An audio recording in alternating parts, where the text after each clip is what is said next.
حضرت عبداللہ بن عباس رضی اللہ تعالیٰ عنہ کی بیان کردہ ایک حدیث مبارک کے الفاظ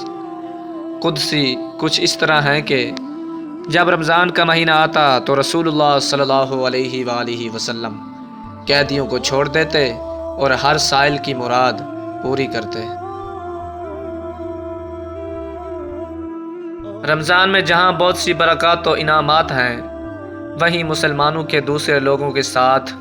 اچھے رویوں کی بھی تلقین فرمائی گئی ہے، اور نبی کریم صلی اللہ علیہ وآلہ وسلم نے ایسے عمل مبارک سے بھی اس بات کی طرف توجہ دلائی ہے۔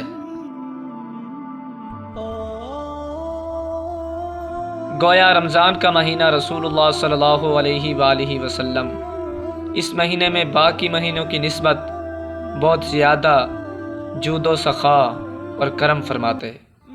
دین اسلام میں مسلمانوں کے لیے ہر موقع کے لیے آسانیاں رکھی گئی ہیں، جیسے قرآن مجید میں ارشاد ہوا، ترجمہ: اللہ تعالیٰ تمہارے حق میں آسانی چاہتا ہے، وہ تمہارے حق میں تنگی ہرگز نہیں چاہتا۔ روزے میں کوئی مسافر ہو یا مریض ہو تو اس کے لیے بھی رخصت کی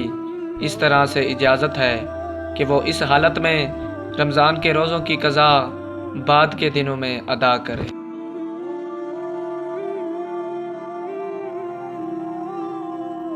مزید ایسی ویڈیو دیکھنے کے لیے ہمارے چینل کو سبسکرائب کریں۔